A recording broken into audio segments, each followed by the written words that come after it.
Ustadz kita tadi bicara tentang Umar bin Khattab, ya, ketika mau mengambil ya tanah dari sahabat Abbas. Ada pendekatan, ada tawar-menawar di situ, ya, yang sangat manusiawi. Pertama ditanya, maukah kau lepas? Berapa akan kau beri harga ini? Kau hargai berapa? Akan aku bayar. Ya, karena tanah itu ada pemiliknya, maka dia tidak boleh digusur sembarangan.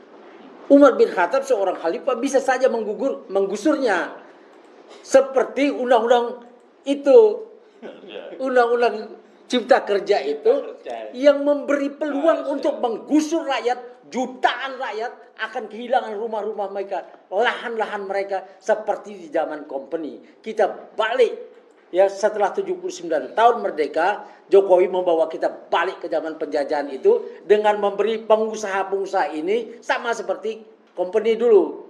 Company juga perusahaan-perusahaan swasta itu yang menggusur-gusur itu, yang mengambil-ngambil itu. Diberi peluangnya oleh pemerintah, dan ini sekarang dikasih lagi, dan DPR-nya yang harusnya melindungi, ya, menjaga itu supaya tidak direbut. Dia wakil rakyat, bukan wakil pemerintah. Tapi sekarang berubah, dia menjadi wakil pemerintah, sehingga mereka ini menjadi bagian dari kejahatan terhadap Republik, ya. Dan ini harus diambil, harus ditangkap juga.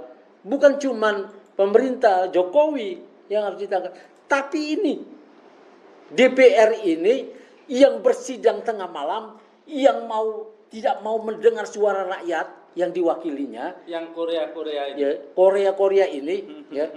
Dan ini sangat mengerikan. Dan Jokowi bukan tandingan orang-orang ini. Orang-orang partai ini, ya, orang-orang partai ini dengan mudah dirubah oleh Jokowi dengan kekuatan dia itu, ya, dirubah menjadi pencari nafkah biasa, pengabdi perut sendiri, ya, sehingga rakyat tidak terlindungi. Orang dia jualan, ya. Nah, ini tidak boleh terjadi. Partai-partai politik itu semuanya menyerah, bisa dikendalikan lewat ketua umum mereka, kata Bambang Pacul terang-terangan di TV, ya.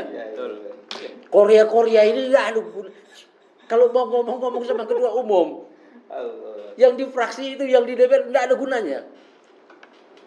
Karena itu.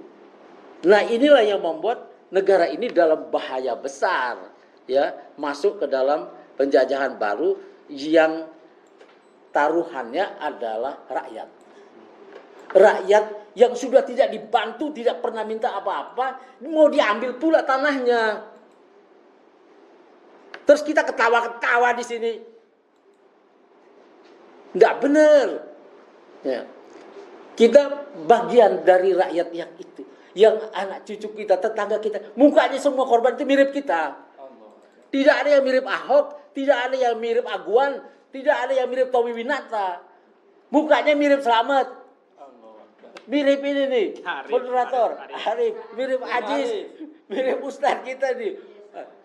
Itu silakan kalian bawa foto kalian, bawa poster, ya, datang ke tempat itu, ke korban-korban di Tanjung Pasir itu. Mirip siapa mereka? Bukan mirip Ahok, mirip kita.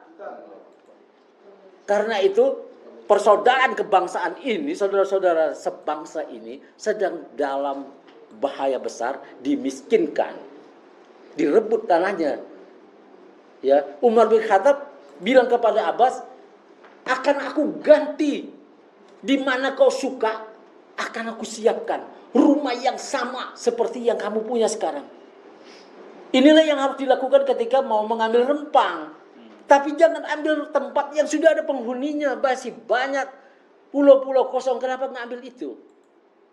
Kenapa mau ambil tanah-tanah penduduk? Kenapa mau ambil pasar-pasar penduduk? Kenapa lahan-lahan penduduk? Ambillah yang kosong. Itu pun harus dengan aturan yang benar, dengan perjanjian yang benar, bukan dikasih sedemikian rupa. Bukan.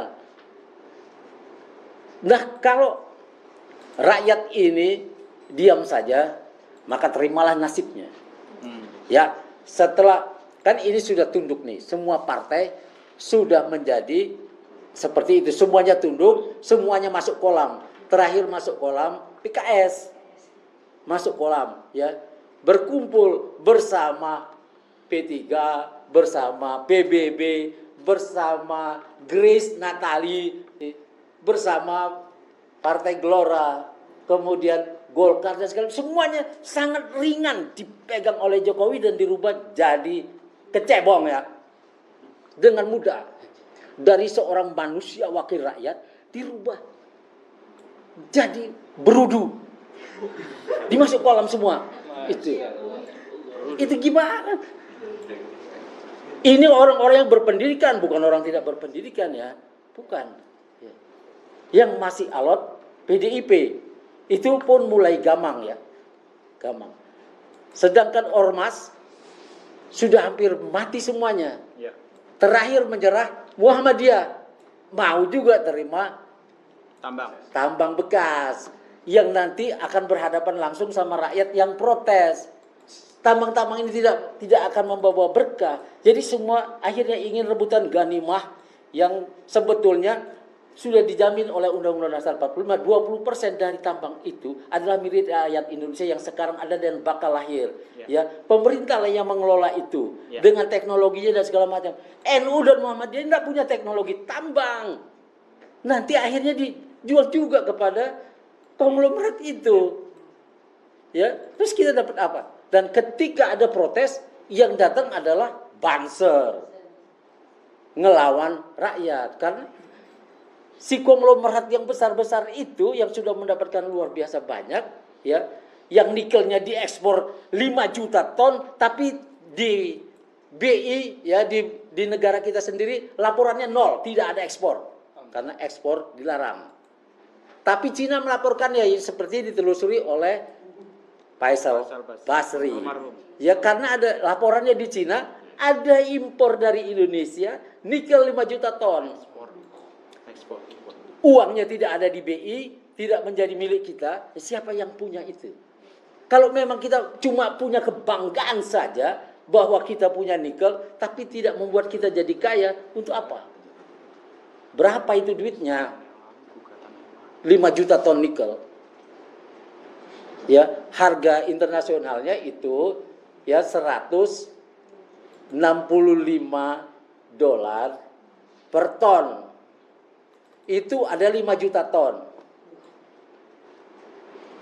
Jokowi kasih harga cukup, ya, $35 saja per tonnya. Atau berapa? Yang sangat meringankan Cina, dan itu sama dengan mensubsidi Cina, ya, dari harga internasional. Sedangkan buat rakyat sendiri harus harga internasional, bensinnya, BBM-nya, gasnya, itu harga internasional kita dapat. Tapi kepada Cina boleh 5 kali lebih murah daripada harga internasional. Gas kita dijual lebih murah 5 kali daripada harga internasional. Dan ini cara Jokowi mensubsidi Cina dan melupakan rakyatnya sendiri. Yang mukanya mirip, ya, dagang-dagang somai semua mirip lah dengan pemerintah yang kita punya ini, kan mukanya sama. Kecuali Erick Thohir itu enggak mirip. Enggak mirip. Yang mirip-mirip tukang somai, ya, anggota kabinet yang lain itu.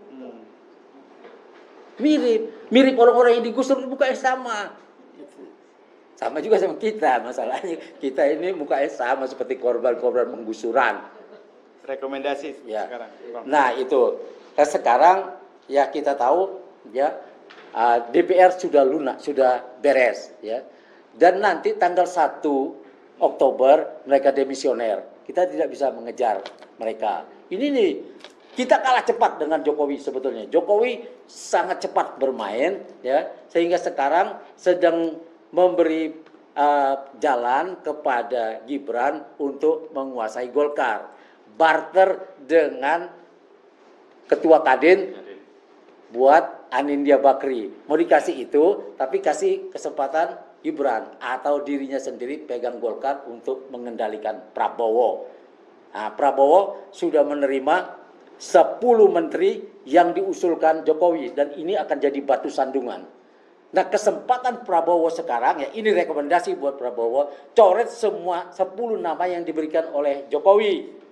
Ya, itu ada Erick Thohir, ya, yang mau diplot menjadi Menko Gizi, ya, bidang gizi dan pembangunan manusia.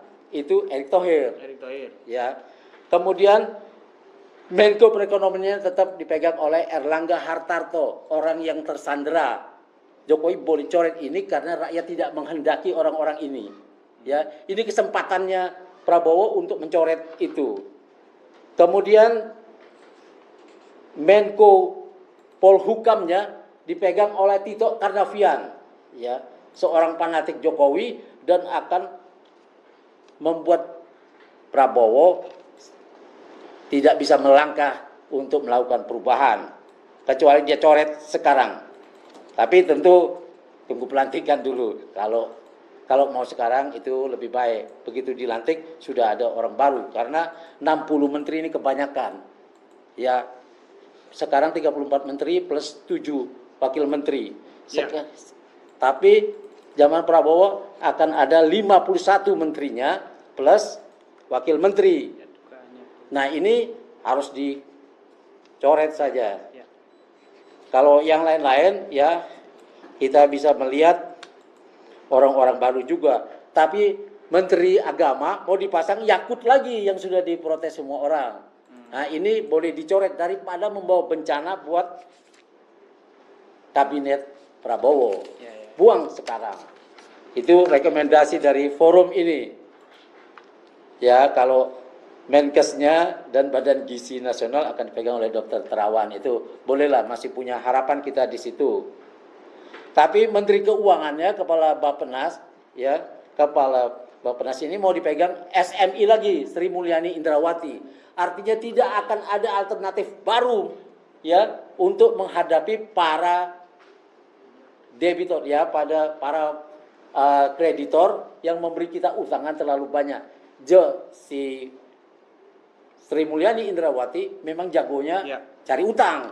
Kita perlu jagoan yang membuat kita bisa nol utangnya dan bisa punya devisa yang besar sehingga kita bisa menjadi solusi di negara-negara lain. Artinya kontrol devisa dibutuhkan. Ya, sekarang ini seperti kita tahu tahun 2023 itu ada surplus 234 miliar US dollar dalam perdagangan internasional kita. Ya, itu dari komoditas minyak goreng dan CPO dan batu bara. Tapi duitnya nggak ada di BI. Ya, duitnya di mana? Nah, harusnya kalau semua hasil perdagangan internasional ini masuk BI seperti Cina bisa melakukannya di negerinya, 1 tahun harus diam di Bank Sentral Cina. Kita juga bisa bilang hasil perdagangan internasional harus dikontrol masuk ke Bank Indonesia dan minimal 1 tahun. Artinya kalau itu bisa dilakukan, mungkin kita punya devisa sampai 3.000 triliun sekarang. Nggak perlu utang lagi kepada siapapun. Wassalamualaikum warahmatullahi wabarakatuh.